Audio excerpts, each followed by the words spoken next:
Right back where we left off, man. A bunch of drama, a bunch of new characters. Well, not new characters, but the new characters that were introduced last season are back in the forefront. Um, this shit, man, like, y'all don't really give us too much room to breathe, do y'all? Like, the writers for The Chi, like, I have complaints with certain episodes or certain seasons, and, just like any TV show that I watch, but the writers do a good job of not giving us too much, like, positive leverage. Just when you think, oh, maybe everything will be all right, something happens and it's like, oh, fuck, like, I can't believe this is, like, about to carry on into the next episode, man. But the season opener is pretty good. Definitely, the tagline here says payback as a mother, and it's about to be, for sure.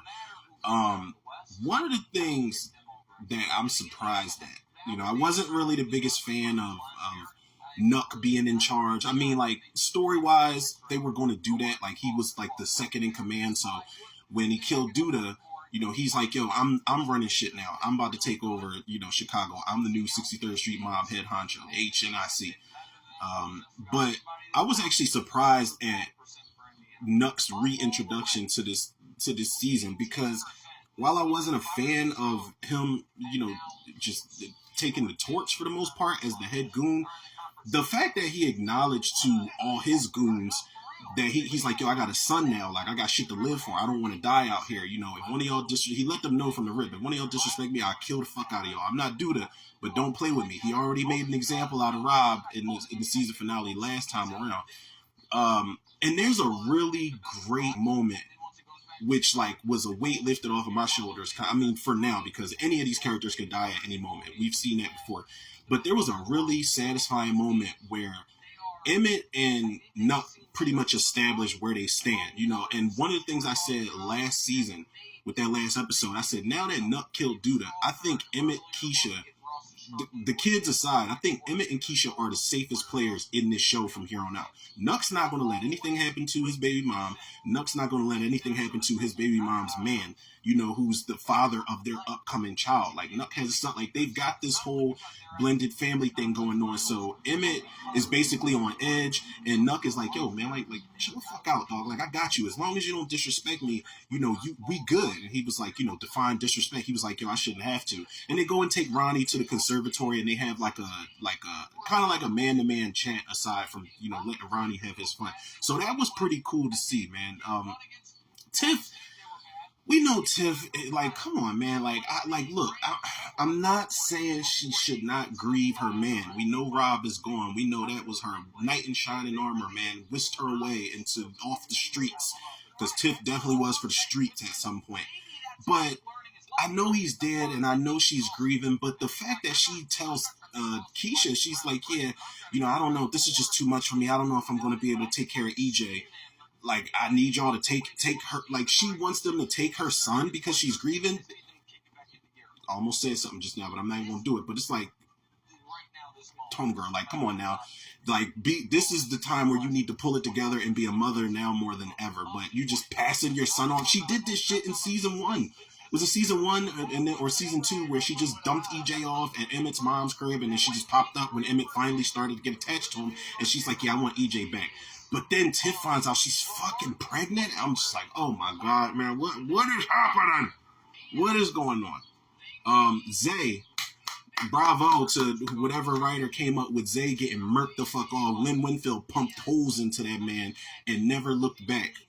That was satisfying because I hate Zay. He put paws on Jake at some point. Jake was smart to get his money back. He was like, look, I don't want to owe you shit. And, Zay fucked him up real quick.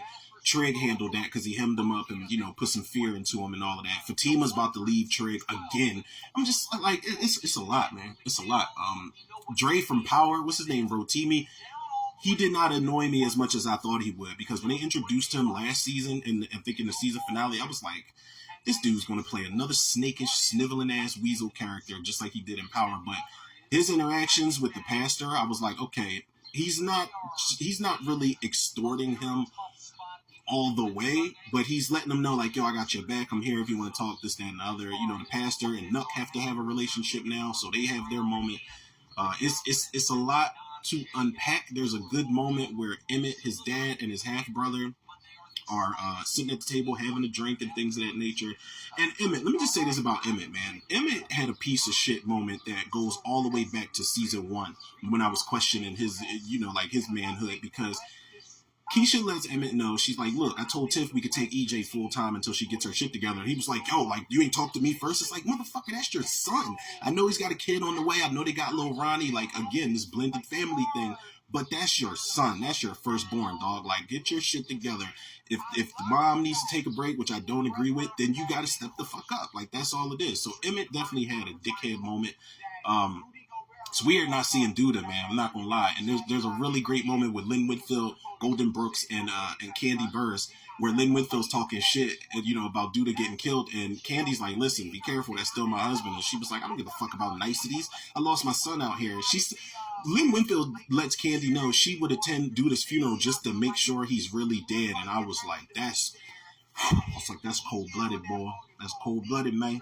But it's looking like a good season. I didn't see anything. I didn't stick around after the fact where they go, next time on the show. I didn't see all of that. I did see the trailer. I wanted to break that down and piece together some stuff with that. But it's a good opener. Shit's about to be really different. Another thing I think we got to be ready for, this is definitely going to be a heavy-handed, female-led season. It's, the tagline says payback as a mother. You got all types of female OG actors that's been in the game joining the show too. I've seen a lot of female actresses joining the show, which is fine. That's amazing. But like, if we're getting heavy-handed with the female empowerment and just the females wrecking shit and running shit this season, can we please keep the integrity of the male characters? That's all I'm asking. That's all I'm asking. I don't have a problem with this being female-led, but can we not get on some feminazi, men ain't shit narrative? Can we not do that? Can we not do that? I want at least some type of goodness written for these male characters, man. Can we keep that? Like those moments where all the male characters or the core cast of male characters had that therapy circle thing going on. Like, can we keep more moments like that? Lean away from Showtime, please.